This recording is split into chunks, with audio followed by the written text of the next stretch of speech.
For today's Google Challenge, we need to create a Google document called How I Would Use the Chromebooks in Education. We need to make sure that that Google Doc is shared with Oliver Train and Samantha Train, and of course we need to describe how we would use the Chromebooks in our classroom in 5 sentences or less.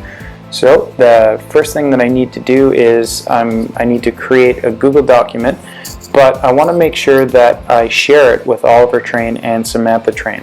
So the easiest way to do that would be to create the Google document inside the folder that's already shared with those 2 people.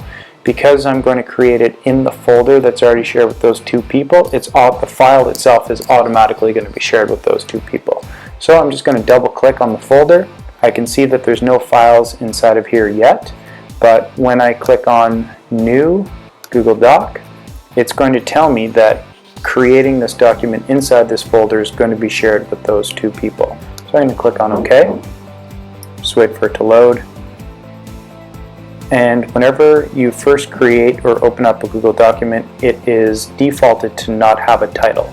So we need to title this How I Would Use the Chromebooks in Education. Click on OK, and we can see that it now has that title.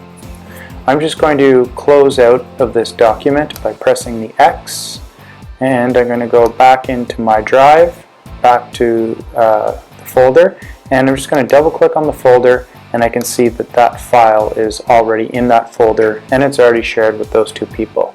So I could open it again by clicking on it, and I could start typing up my description of how I would use the Chromebooks in my classroom.